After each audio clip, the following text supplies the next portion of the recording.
Hello friends, வணக்கம் and welcome back to Soumya Samayal.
is by getting underneath it and raising that flat deck up on top straight up. It'll actually lift up to 18 million pounds. This is one of the things that it's lifted a lot of times right here. This is what we call a mobile launch platform.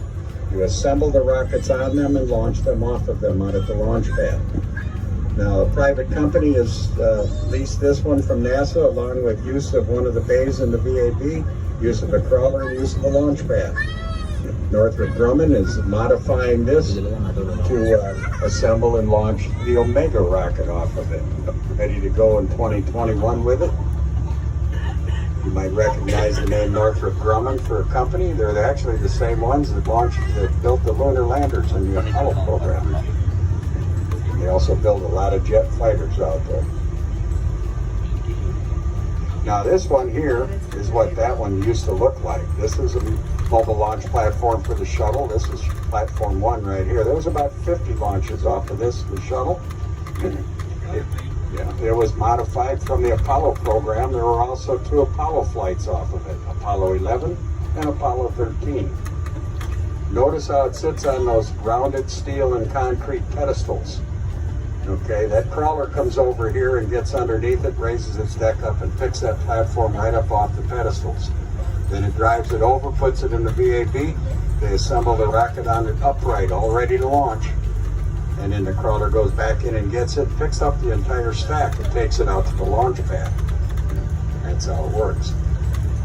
Now the shuttle was not considered a large rocket as far as height went, so they didn't need a big tower on it to move it around much. Right inside High Bay 3 here, you'll see the mobile launcher that they're going to be using to launch us back to the moon and Mars. That's the mobile launcher for the Artemis program, or the SLS. Now, when they used to assemble the shuttle in the VAB, they only had to open the doors about halfway up. Now, the difference between the mobile launch platform you just saw and the one in the building there, the tower on it is 390 feet off the top of the deck. And it goes all the way to the top doors. That's about how tall that rocket will be. Now I'm going to play a video that's going to tell you about the mobile launcher in there. And it'll take us on out by the launch pads here. We're inside the VAB at level 26, 274 feet up. Project manager Clint, can you explain the significance of adding that access arm? Sure. The 2 access arms is one of the last major modifications to the mobile launcher in preparation for SLS and Orion. It basically will be the very last place on Earth that the crew will be before they're in the spacecraft and headed to space. Now, the white room provides a contamination-free environment up next to the spacecraft, and as you suspect, it's white, hence the white room. Makes sense. Now, Calico, Florida, what was once a rural farming community just 60 years ago is now a multi-user spaceport shared by the United States government and private industry. You'll get to see that private industry. Kind of cut it in half. They put one there and they put one over at Pad B. The only one that didn't actually is Apollo 10, which launched from B. They were already rolling Apollo 11 out to the pad from here. Of course, we didn't land on the moon on Apollo 11. It was just a dress rehearsal. Since the end of the shuttle program, SpaceX took a 20-year lease on this program, on this pad, and they've modified the old shuttle tower, a landing facility right here. So now when they start launching astronauts from here, they're going to be able to bring that first stage right back to the launch site. It'll actually even save them more money. And the big tower they're building there, well, this is for his latest invention, Starship. And for those of you who don't know what Starship is, Elon Musk has decided he's going to...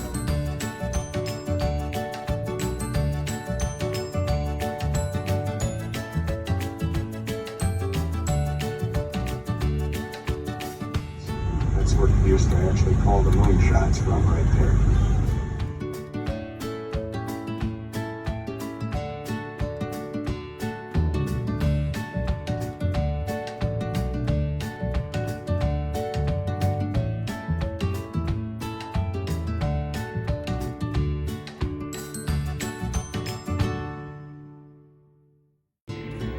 Destiny is being embraced. TPSS, verify all calls.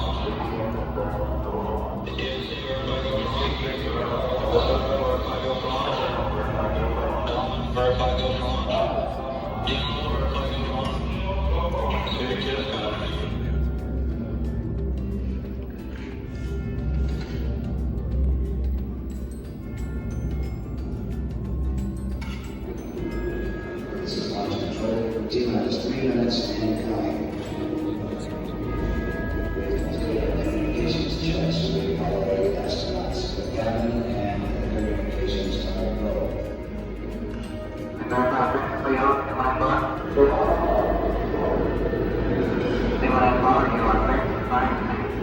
During this period, once we do get the final command, the various tanks within the three stages of Saturn V launch vehicle begin to pressurize. Our status report indicates that all aspects are ready. Instrument unit is ready, spacecraft ready. Final check of the emergency protection system. That will be also on. First stage operations completed. All systems remaining okay. Ready to go to runway. And by order. Okay, you're on. All systems go. T-minus 45 seconds and counting. The first stage of oxygen tank has been pressurized and the pressure is still moving on. Coming up 90 seconds, mark 10 minutes, 90 seconds to come. The Apollo 8 crew standing by, spacecraft commander from Warner, Jim Carter, no landers. Now we report that the hydrogen tank in the bridge stage is pressurized. 1 minute 15 seconds.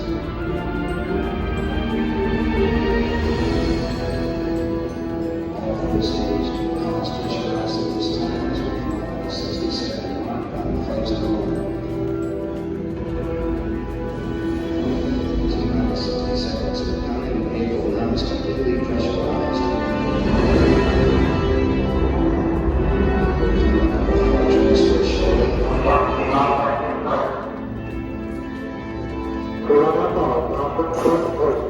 We have the power transfer. We're now on the flight ladders for the launch vehicle.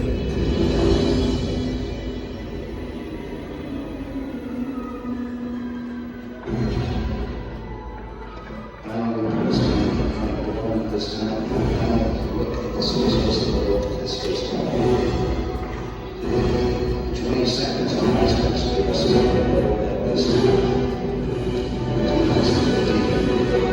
13, 12, 11, 10.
Apollo 8 successfully orbited the moon, and the astronauts returned safely to the Earth. I know.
how many babies she has in there, but she's pretty busy.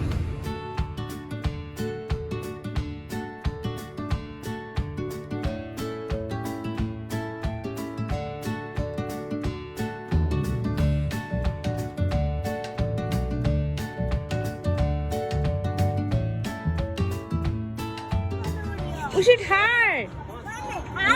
Push it hard. Move it.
மேலே போயிட்டாங்க.